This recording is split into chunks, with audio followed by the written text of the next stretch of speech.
If you're not already subscribed to this YouTube channel, go ahead and hit the subscribe button now, along with the bell icon so you can be notified whenever a new video is posted. And if you're already subscribed, check and make sure that YouTube hasn't unsubscribed you. And of course, be sure to give the video a like, as well as share it on your social media. The white supremacists hate that. I forget who it was, but some old dusty, crusty member of the white media said that the newspaper is the first rough draft of history. That's important because I also remember that George Orwell wrote that he who controls the past controls the future, and that he who controls the present controls the past. Those two ideas are very important. It shows exactly how the white media is used as mind control. Because the white media gets to write the first draft of history. That means they get to control the past and your memory of it. Because truth be told, that's what history is. History is whatever people are told the most often. Whatever it is that people are told the most, that's what counts as history. A few months back, I posted a tweet that Obama and his bride were preparing their little presidential library, trying to choose a site for it, and I said that if we have to depend on Obama for reading material, I would rather be illiterate. Well, apparently they finally broke ground on what is going to be his presidential library. Though I have to wonder, is there going to be a place where they get to show us the blue alert executive order that he signed? After all the black folks getting killed, Obama's response was, let's back the badge after all the black folks who the police have murdered. I hope that they'll go ahead and have that framed somewhere in a place of dishonor. And they can place that right beside the list of all the black people who were murdered on his watch and how he didn't do a damn thing about it. A photograph of him and his old buddy Skip the Truth Gates at their little beer summit. Hey, how about having a video recording of him calling himself lecturing black men about single mothers and such? Why don't we go ahead and have some of Obama's greatest hits? Because when it comes to this guy, it ain't going to be a presidential library. It's going to be a house of lies. If you want, you can give a caption to this picture. Call it the Obamas Still Trying to Bury Black America. 'Cause that's what this is. Burying us under an avalanche of BS. There was not a little controversy about the placement of Obama's little library. It's going to be displacing low-income black people. Ironic as hell, George Lucas wanted to build his little Star Wars museum or whatever in Chicago. They told him, hell no, they fought him in the streets. They were like, yo, ain't letting you do that. Last time I checked, George Lucas hasn't killed any black folks. Hasn't made excuses for anyone who has. But Obama, on the other hand, we're going to go ahead and make sure black folks get removed. Because after all, why should Obama stop mistreating black people just because he's no longer in the White House? He's getting the velvet glove treatment from the white media, and that's deliberate. And the reason why is this is not about ensuring and protecting Obama's legacy, whatever the hell that may be, shameful as it is. This is about the white media trying to cover their tracks. Barack Obama was a willing and very vicious tool of white supremacy, and that being the case, well, you got to make sure that people see him being held up in some level of esteem. It's a gut check. Trying to find out whether or not if they heap a little bit of phony praise on their little bootlick and his bride, whether or not black folks are going to salute. What they're finding is crickets. More and more black people are seeing exactly what Obama was, and they do not regard him highly, nor should they. This is not about what it is the white media believes. This is about what they can get you to believe, and whether or not your disdain and disgust with this worm has abated even in the slightest. Well, over here in Black Empowerment, we know exactly what Obama is. We remember his crimes against Black America. We know exactly what the hell he's about. Black folks murdered, and the only thing he does is come and sing a couple of bars of Al Green. Wholesale genocide taking place in Flint, chemical warfare, poisoning the water supply. That's a human rights violation no matter how you slice it. What does Obama do? He comes to town and he pretends to drink some of the Flint water and tells them, you guys are all right. This is while he was in office.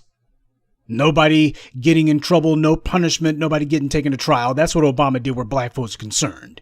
He made himself a willing, vicious tool of white supremacy and anti-black racism.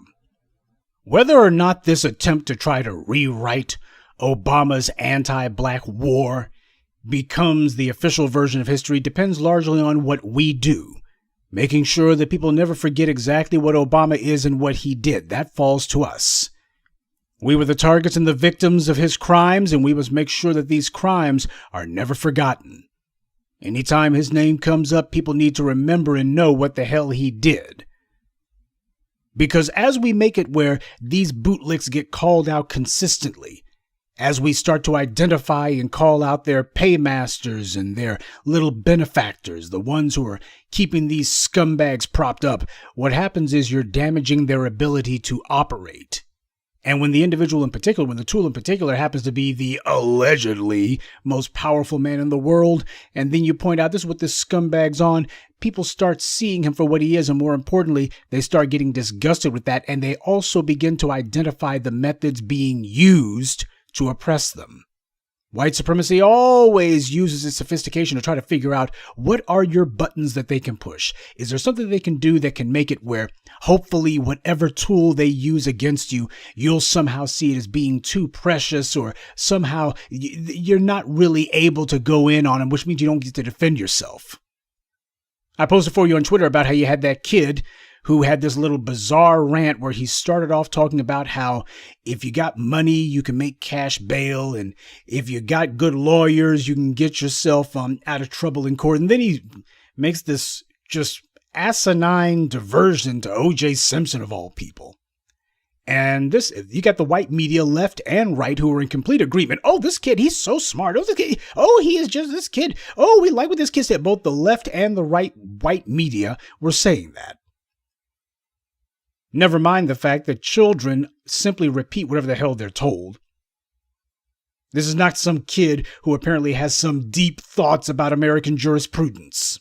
As I noted, the exact same people on the white left and the white right will also pretend as if they don't understand how it is that you can have 7- and 8-year-old white children who spout racial slurs with ease. And the reason is, as I stated, just like this black kid who called himself attacking O.J. Simpson, someone teaches kids what to say. Children do not have any sort of deep reflection on American law or the place of money in the judicial system. Somebody tells them these things. Now, whether these things are accurate or not is beside the point. The point is children are like wind-up dolls. They'll repeat whatever they're told.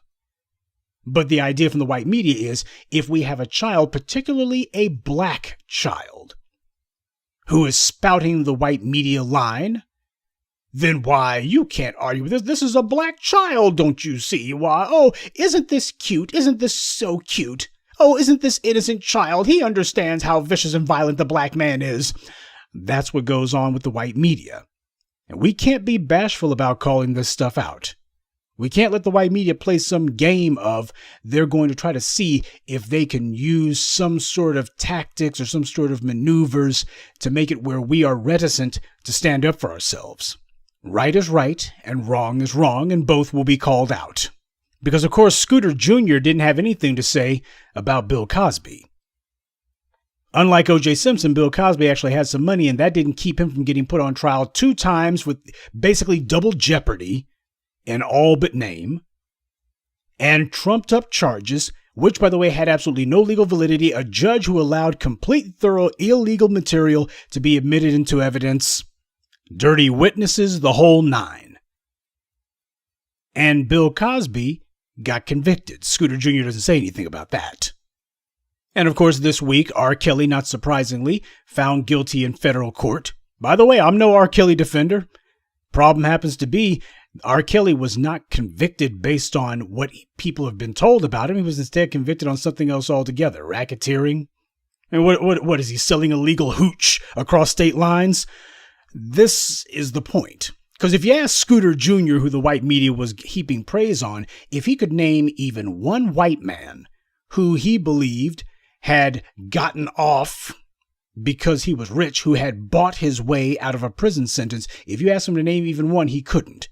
If you ask him to name anyone other than O.J. Simpson, he can't. Oh, the white media wants to make sure that if anybody talks about people who get off the hook, who should not have beaten the rap, well, we want to make sure that they hear O.J. Simpson. Meanwhile, we're pointing out white cops murdering black folks all day long, and they got the Fraternal Order of Police and various white supremacist groups, formal and informal, who are bankrolling their defense, and nobody ever says, hey, these are examples of people buying their way out of a prison sentence. The white media makes sure now, if we're going to be talking about making someone's name into shorthand for some sort of illegality or underhandedness, we're going to make sure that it's a black name. We're going to put a black face on all this stuff. Harvey Weinstein spent decades attacking women.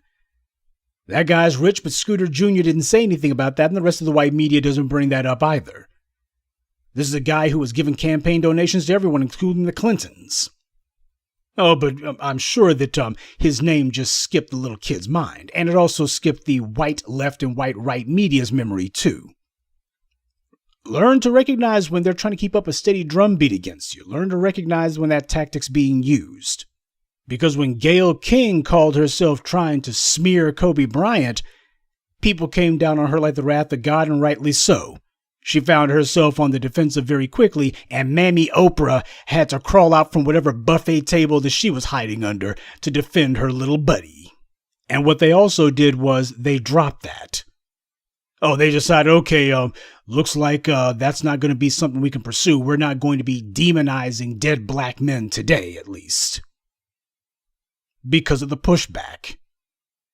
The white media and their black bootlicks are seeing that there is organized opposition to all of their anti-black propaganda. All of these feeble little organs and mouthpieces that they've been trying to prop up, they figure if they mention you on MSNBC or CNN, or if the New York Times mentions you, the black folks' hearts will go pitter-pat, and they'll say, oh, these are people who speak for yous and me's. But because of the black media, those of us who speak for the streets, what's happening is these little mouthpieces are finding themselves being ignored. And these guys are struggling. They should be. They're being roundly ignored. Black folks are paying them no never mind in increasingly larger numbers.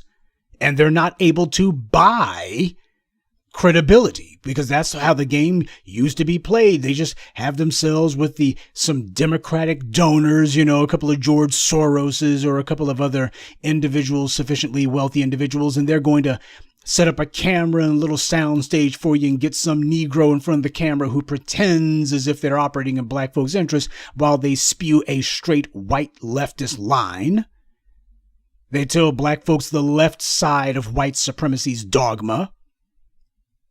And basically because black folks do not, as a group, we have not focused on putting our efforts into physical media real estate. What happens is these guys used to carry the day.